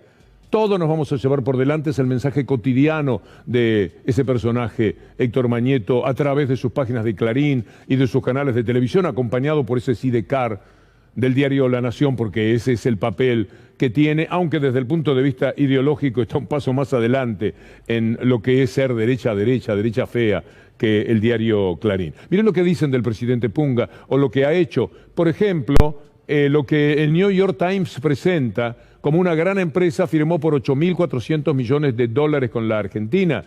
¿Puede un magnate del mineral de hierro que emite carbono salvar al planeta? Esto es lo que se pregunta el New York Times hace pocos días. Y la respuesta de Andrew Forrest es que sí. ¿Y dónde lo va a hacer? En la Argentina, con la Argentina. ¿Y cómo? Invirtiendo $8.400 millones. Está bien eso. Me parece que está bien, pero ellos no van a poner esa noticia. Ellos van a poner el presidente Punga, para que los idiotas lo puedan repetir como tantas otras sandeces que son capaces de inventar y de decir, porque en el odio caben todas estas cosas. Mire lo que dice un destacado diario belga, el más importante en este momento en Internet, Denge.info, Argentina. La negativa de Argentina a arrodillarse ante el Fondo Monetario Internacional. ¿Esto no le provoca orgullo? ¿O le gusta más lo que dice un analista económico? ¿Cómo llamarle a este personaje? Es aquel del balcón, ¿se acuerda que hacía cacerolas, insultaba a todo el mundo a través de un personaje chiquitito así, pero que en los medios siempre aparece y dice cosas como estas ahora en un tuit. Saluden a Poxipol, que se va de la Argentina. Sus accionistas se van a instalar una planta en Uruguay donde dicen que todo le sale a 60% más barato. Felicitaciones, Alberto y Cristina. Destruyeron el país en solamente 2 años. Ahora vamos a escuchar al señor Guillermo Meredith de la Secretaría de la Mediana Empresa, diciendo que esto de Poxipol, dicho por este personaje, es mentira. Ayer visitamos la empresa Acapol, que produce boligomas, Poxipol, La Gotita y muchos productos muy conocidos por todos nosotros. Están trabajando, invirtiendo, están creciendo. No es cierto que la empresa se esté yendo de la Argentina. Noticias falsas como esta, que se difunden impunemente, no hacen más que generar preocupaciones en los trabajadores, en sus proveedores, en todo un montón de personas que están vinculadas a una empresa que tiene larga tradición en la Argentina. Por favor, Federico Ferro, si sos vos, decime que sos vos. El autor de No pegan una, Anabela Sánchez. Los graf de Anabela, nuestra productora, junto a Julián Capazo, porque estamos hablando de Poxipol, pero también sirve decir no pegan una porque viven mintiendo, porque viven despreciando, porque viven odiando, y no pegan una. Bravo, Anabela. Permítame ahora hablar de María Eugenia Vidal, porque cuando hablábamos de mentirosos seriales teníamos mitad de la cara de Macri, mitad de la cara de María Eugenia Vidal. Mire lo que ella hizo en la provincia de Buenos Aires, la mayor deuda en dólares de la historia, la peor. Vidal multiplicó por 5.3 el nivel de deuda pública de la provincia de Buenos Aires, pero lo grave era que la convirtió en una deuda en dólares. Ahora vea lo que dice María Eugenia Vidal, también estas cosas que son un poco para reírse y otro tanto para llorar. Hay algo de lo que estoy segura, no hubiéramos tardado 2 años en hacer un acuerdo con el fondo. No hubiéramos perdido todo este tiempo, que fue tiempo que le seguimos pagando al fondo. Mientras hacemos un discurso enardecido contra el fondo, llevamos 2 años pagando vencimientos que podríamos haber evitado con un nuevo acuerdo y con menores tasas. Una cosa es lo que se dice y otra cosa es lo que se hace. Y esta demora tiene un costo para los argentinos, no es gratuita. Cada vez que más pasa el tiempo, más le cuesta esta falta de acuerdo a la Argentina. El disparate que está diciendo el personaje consiste en decir que si hubieran negociado antes, hubieran podido evitar pagar, es decir, patear la deuda para adelante. Es lo que está diciendo, acuérdense de esto, porque sirve ahora cuando verdaderamente hay que pagar por parte del gobierno argentino, como consecuencia de lo que ellos hicieron, casi 20.000 millones de dólares el año próximo. Eso es lo que el gobierno argentino tiene que sacarse de encima y patearlo bien para adelante y hacerlo con mucha personalidad. Acá estamos en la prueba de fuego para el gobierno argentino, para Alberto Fernández y para Martín Guzmán. Acá no hay manera de desviarse del objetivo que siempre dijeron que tienen, objetivo que perfectamente se puede cumplir parándose con la personalidad que corresponde frente al Fondo Monetario Internacional. Cuando se habla de la deuda, tenemos un mentiroso y tenemos a alguien que puede decir la verdad. Usted elige quién es quién en este diálogo. Y el propio gobierno dice, bueno, el fondo quiere que la oposición avale un acuerdo. ¿Qué va a hacer Horacio Rodríguez Larreta? El acuerdo con el fondo, en todo caso, es un capítulo y por ahí no el más importante de un plan económico. Me parece que ahí se ha hecho el sonso de manera muy irresponsable, porque el problema de la deuda este gobierno la tiene como consecuencia de la deuda que tomaron ellos durante los 4 años de gestión. Entonces que vengan ahora a decir que no se van a hacer responsables porque falta un plan económico y que en realidad... Y el cinismo es tan increíble que la verdad es que cuando uno se recuerda que esa deuda la han tomado ellos sin explicar en qué la gastaron, la verdad que duele. Oposición lo que dice, lo decía Rodríguez Larreta, esperemos que no se vuelvan a pelear Cristina y Alberto. ¿Pero qué tiene que ver eso con decir vamos a resolver el problema de la deuda, que es un problema que contrajimos nosotros, por lo menos a contribuir a encontrar una solución? Ni siquiera te digo que la propongan. Y cuando hablan de la educación, ahí sí que son caraduras, en todo. Pero en ese caso, el tema de la educación, escuchémoslo a Larreta por un instante golpearse el pecho hablando de José Educación, viene a ser más o menos. Bueno, esto es una muestra más de la importancia que le damos en la ciudad a la educación pública. Otro de los desafíos como política de Estado es la educación. Seguimos trabajando por una educación pública de calidad al alcance de cada chico en cada barrio de la ciudad. Que vamos a seguir mejorando la calidad de nuestro sistema de educación gratuito y para todos en la ciudad de Buenos Aires. Esta es una prioridad absoluta para nosotros. En esta prioridad que le ponemos a la educación. Que Argentina está entre los 5 países que le da herramientas digitales en robótica, en programación, en inteligencia artificial a todos los alumnos en todos los niveles de educación obligatoria. Terminaron con el plan Conectar Igualdad. Cualquier cosa pueden decir. Mire, es interesante lo que Anita Sicilia, para estos adalides de la educación, hoy puso como tuit nuestra colega. 25.000 niños y niñas se quedaron sin vacantes el último año para ingresar a una escuela pública en la ciudad de Buenos Aires. ¿A quién le importa la educación? Ahora véalo a Larreta en el 2019 hablando, mintiendo, de 54 escuelas.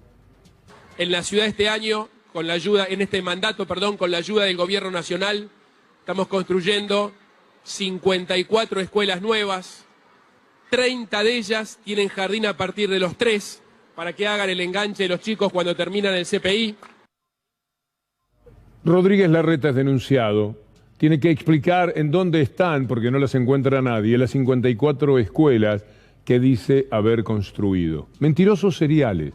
Porque es verdad, él dice esto, el ciudadano, el que está en su casa, es impotente para poder demostrar lo contrario. Y como la mayor parte del periodismo, el 90 y pico % del periodismo, lo protege, lo tiene blindado, nunca nadie se va a enterar de que esta es una tremenda mentira de un personaje tan mentiroso como Macri es más difícil, pero tan mentiroso como Vidal, para no ponerlo en las grandes ligas de la mentira. Son unos bárbaros, entiendo. No tienen límite. Mire el tema de la vivienda. Ellos están preocupados por las torres, por el negocio inmobiliario. Larreta Inmobiliaria, sociedad anónima. Pero la verdad es que en la ciudad hay tantas casas vacías como las que se necesitan para cubrir el déficit habitacional. Vamos a compartir con ustedes estas placas, además de lo que dice el diario Z. La crisis habitacional en la ciudad. 1 de cada 10 viviendas en la ciudad está vacía. Si se ocuparan todas, se cubriría el déficit habitacional. La mayoría de las casas vacías están en Puerto Madero, Palermo y Recoleta. ¿Quiere algo más? Bueno, esta placa, bien. Hay 50.000 firmas pidiendo por un parque público en Costa Salguero. Larreta Inmobiliaria, sociedad anónima, sociedad con sus amigos y favorecedores, no quiere eso, quiere negocio. Costa Salguero, más de 50.000 firmas para que la legislatura atrate el proyecto del parque público. Esa también es la realidad. ¿Se acuerda de lo que ha dicho Macri respecto a lo que va a hacer si vuelve en el 2023? Para terminar con esta parte de mentirosos seriales, lo que estamos procurando ahora es que también sea mentira que en efecto él además va a estar llevándose todo por delante en 2023. Yo soy de los que cree que el 23, con tanta gente en situación de pobreza, va a ser mucho más del 50%. ¿Sí? Gente desesperada, nosotros no podemos andar con cosas graduales, tenemos que hacer reformas en el instante cero, en el momento cero, que garanticen un empleo en el corto y el mediano plazo. No como pasó al principio de su gestión. Exactamente. Que fue gradual. Porque ni siquiera tenemos la excusa que tuve yo, que tenía minoría en todos lados, no conseguía votos. Ahora vamos a tener el apoyo de la gente. Entonces, si la gente nos apoya, la gente no va a estar esperando que estos políticos a ver cuándo se ponen de acuerdo, ¿no? La gente va a decir, señores, te di el poder, sacame de la miseria en la que estoy. Además de mentirosos seriales, odiadores seriales, encabezados por los medios de comunicación. Hemos mostrado ya esta semana lo que escribió el diario de Los Seguier, el diario La Nación. Alberto Fernández, ante los desafíos, pónganlo por favor y vayamos directamente no a esta parte sino a esta otra. El deterioro no tiene nombre y apellido, sino apodos que exponen la profundidad de la situación que vive el actual gobierno. El presidente ya no es Alberto, ni la vicepresidenta es Cristina. Incluso para los propios de cada bando. Fernández pasó a ser el gordo. Y la viuda de Kirchner ha empezado a ser la vieja. En radio juegan con lo mismo y se ríen de estas cosas. No sé qué radio, no me interesa especialmente, pero mire hasta dónde se llega. Me parece que después vamos a hablar un poco de cómo está la relación con Cristina. Me dicen que está en su peor momento, más allá del posible mensaje. Siempre está en un peor momento, o sea. Hoy me decían una frase, es muy fea para decir en radio, pero hay alguien que bautizó a Cristina como la tóxica, porque lo llama... Ya no, ¿qué otro adjetivo le da? No, bueno. Tóxica, y sí, es un buen adjetivo. Porque no está muy bien la relación, entonces llama, reta... Y a él le dicen el gordo. El gordo y la tóxica son... Estamos en esto hoy día. en el periodismo de la Argentina. Cuando me permito decir que esto no tiene parangón, desafío a que alguien encuentre, hoy día podemos hacerlo, andar dando vueltas por el mundo, permanentemente lo hacemos en la columna y mostramos diarios y videos de todo el mundo. Mire, hoy llegó el récord mundial, por lo menos para la jornada. Patricia Bullrich, que sabe que la señora Kirchner tuvo que operarse, tuvo que entrar a un hospital, que aunque no sea una operación de esas que se teme mucho, igual siempre que uno entra, cuando le ponen la bata, cuando va de blanco y lo ponen en la camilla y lo van llevando, todos tenemos un cierto miedo. Y los familiares y la gente que nos quiere se queda detrás deseando que inmediatamente se produzca el retorno de esa persona. Tenemos miedo por las personas que queremos, por las personas que respetamos, pero además tenemos miedo humano. Frente a cualquier situación vinculada a enfermedades, a muerte, hay un respeto, hay una sensibilidad elemental que tiene que jugar en nosotros, salvo que seamos una verdadera desgracia desde el punto de vista humano. Eso que es Patricia Bullrich. ¿No va a estar Cristina Fernández de Kirchner? Y no sé, pero bueno, será porque planificó la operación porque no quiere estar en el estrado cuando vea los números, ¿no? ¿Qué va a hacer? ¿Qué va a hacer? En los momentos difíciles, en todos los momentos difíciles, Cristina Fernández de Kirchner no está, no estuvo. Así que es una conducta. Eso nos está avisando algo. Bueno para Juntos por el Cambio. Sí, le falta decir y si pasara lo peor, ya sería bingo. No se puede vivir así. Me parece que algún control tendría que haber, han perdido el control de todo, el control de la palabra, el control de las ideas. ¿Qué pasa? ¿Qué diarrea mental les ha provocado esta historia de tanto odio? Porque esto ya es tocar fondo a una persona que está en el hospital y entonces dice que lo hace para esconderse, lo hizo a propósito, para no dar la cara, porque por ahí pierde, como si no hubiera perdido unas cuantas veces también la señora Kirchner. Es algo tan inhumano. No tienen control, porque hemos hecho un recorrido modestísimo para las barbaridades que son capaces de hacer y de decir. Del otro lado, Cristina Fernández de Kirchner tuvo este apoyo. ¿Podemos mostrarlo, por favor? Las cosas fueron distintas. Fuerza de Cristina, mensajes de apoyo a Cristina Kirchner en las redes sociales. Este tuit de Mauricio Polchi, veámoslo por favor, nuestro destacado colega, una mano anónima, pegó el primer cartel en la puerta del sanatorio Otamendi. Fuerza Cristina. Por suerte, el Fuerza Cristina debe tener mucho más fuerza, Dios lo quiera así, que él se esconde. Para eso se hace operar, para no dar la cara, pronunciado por Patricia Bullrich. Vamos a ir a la parte final con una marcha que nos llena de orgullo. Es la Marcha por el Orgullo, la 30ª marcha. Pongamos primero el título, Mes del Orgullo, marchas por todo el país. En las provincias anunciaron que van a realizar a partir de este año, de este fin de semana y hasta diciembre, desfiles y shows musicales en el marco de la Marcha del Orgullo. Como hombre de fútbol, quiero rescatar especialmente lo que ha dicho una de las personas más apreciadas, pensantes y mejor calificadas que hay en el mundo del fútbol. Y no hablamos de sus excelencias como deportista, que son ampliamente conocidas. Miren lo que dice Juan Pablo Sorín. De la homosexualidad ni hablar, sí. Pero ¿te pasó de vivirla de adentro alguna vez? Me pasó de vivir toda la etapa de la psicología, cómo se vivía y cómo miraban tanto la psicología como cualquier otro tipo de terapia, ¿no? No sé, a mí me gustaba en un momento ir a respirar y ya, si alguno te miraba mal, le decía, pero vení, sumate. Por lo menos yo siempre fui de sumar, conciliar. Claro, aparte tenés que pasar por eso. Y la psicología no es solo para el fútbol, ¿no? Para cualquier momento o situación te puede ayudar muchísimo a crecer, como el coacheo también en las profesiones. Y ni hablar la decisión que quiere hacer cada uno con su amor, con su cuerpo. Total. Por eso el otro día el australiano, Joshua estuvo muy bien que haya podido decirlo, sacarse el peso de encima, no tendría que ser novedad. Total. Pero hoy en el fútbol masculino, yo había justo declarado hace poco en La Nación algo así, con una nota muy linda con Cristian Grosso. Por suerte se empiezan a romper todos los tabúes.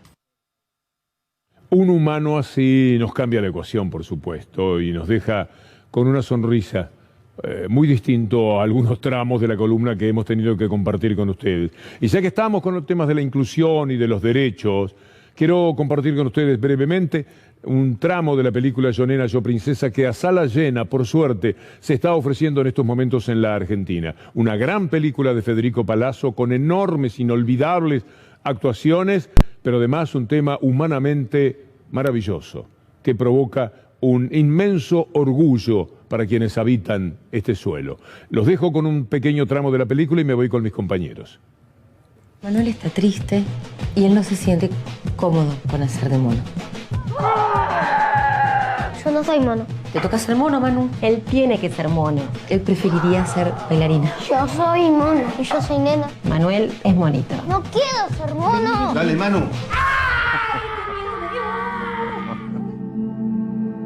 ¿Vamos a tomar las medidas? Hola. No sabés las ganas que tenía de conocerte. ¿Quieren pasar? Gestos y conductas femeninos sin impostaciones. Motricidad fina, sutilmente adelantado, precoz para su edad. No veo en su conducta manipulaciones de ninguna índole. En todo momento, su autopercepción es de niña.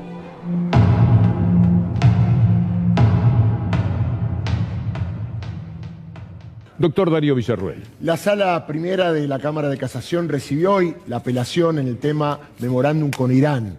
Ahora viene un proceso técnico desde el punto de vista procesal que va a tardar unos días. ¿Por qué? Porque van a notificar a quienes apelaron, que son las querellas de la DAIA y familiares, y también apelaron los que recibieron sobrecimiento, porque quieren que sea con costas en la causa. ¿Qué quiere decir esto? Que quiere que la DAIA pague los gastos de un proceso que duró casi 6 años. Una vez que se notifiquen que el tribunal está integrado por Ana María Figueroa, Diego Barrotaveña, Daniel Petrone, hay días 10 para plantear alguna recusación. Atención que la DAIA va por Javier de Luca.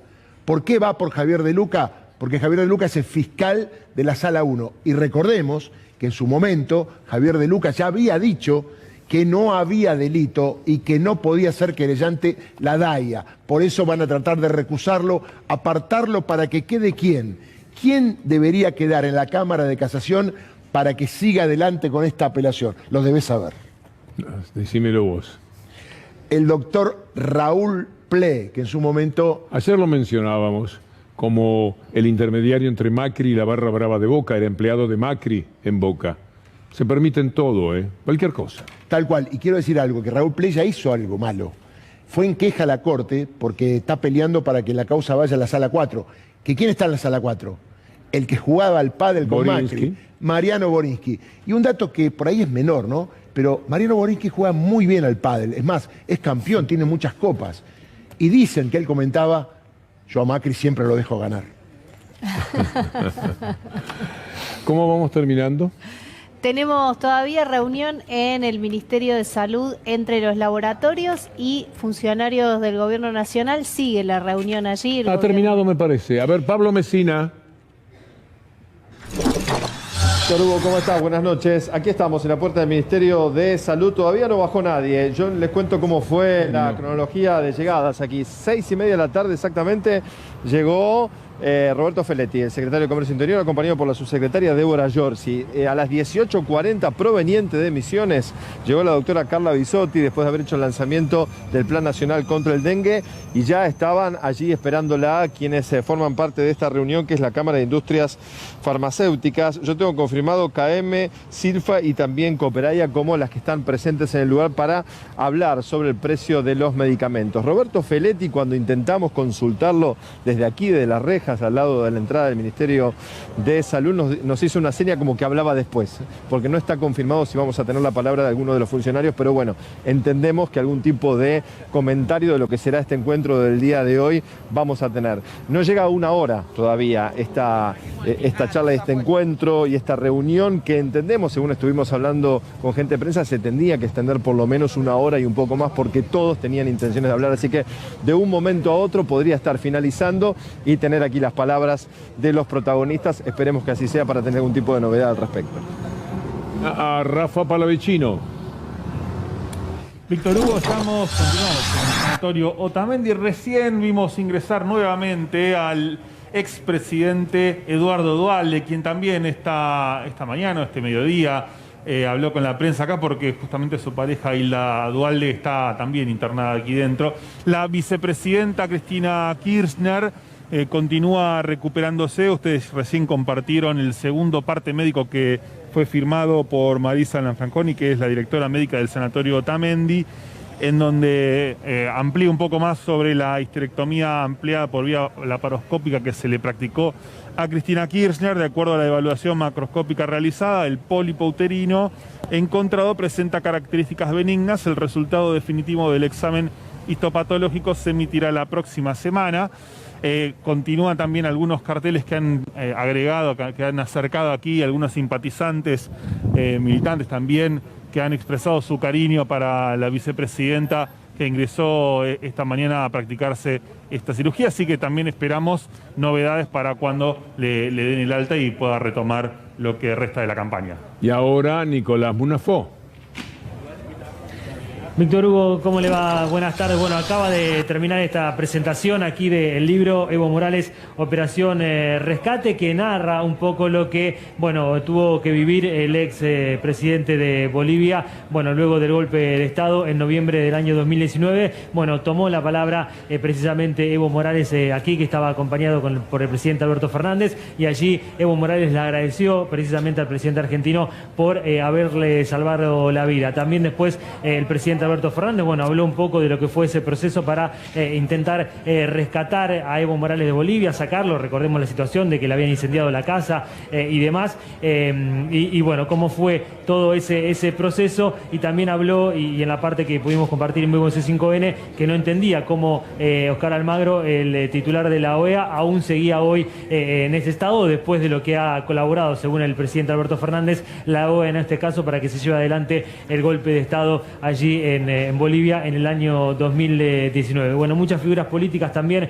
aquí en la Embajada de México para presentar entonces este libro, Evo, Operación Rescate, y también obviamente Víctor Hugo hablando de la posibilidad, ¿no?, en los próximos años de tener nuevamente en Latinoamérica gobiernos, digamos, dejar de lado al neoliberalismo y volver entonces a la patria grande.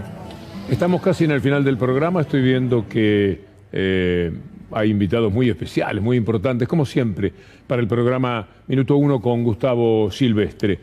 Ahora Lautaro. Sí, veíamos a Nicolás Munafó recién en la pantalla, quien fue el que sufrió la agresión del expresidente Mauricio Macri ayer en la puerta de la Municipalidad de Dolores. Siguen las repercusiones en relación al caso. Escuchemos lo que dijo María Eugenia Vidal el día de hoy.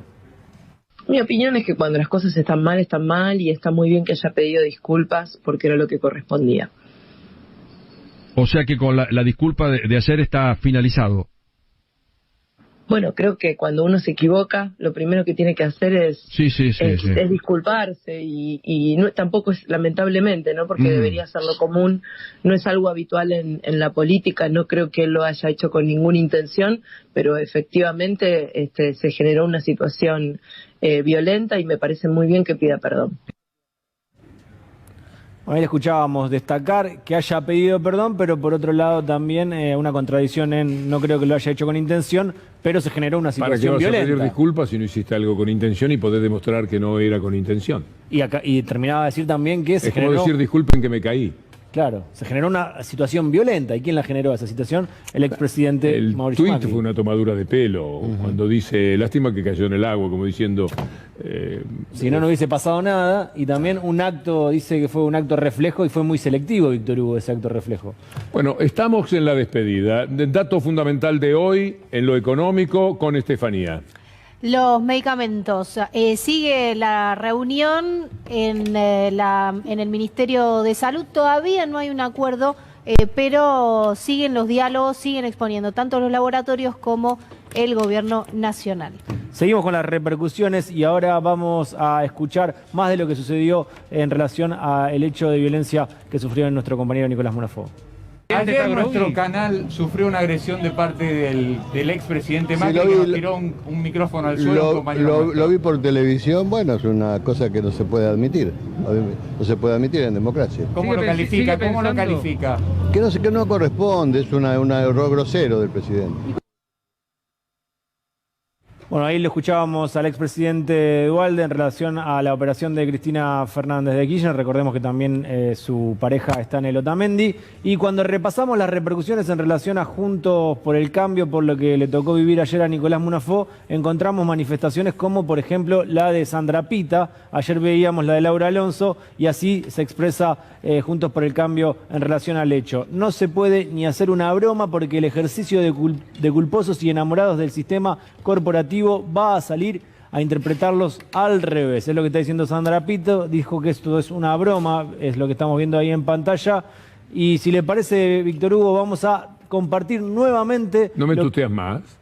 Se me escapó, pero me di cuenta mientras lo estaba diciendo. Fue un acto de reflejo Estás selectivo. disculpado. Sí, porque te voy a robar una perlita que mostraste en el editorial cuando Macri se quejaba de que tenía que ir a Dolores y perdía un día laboral.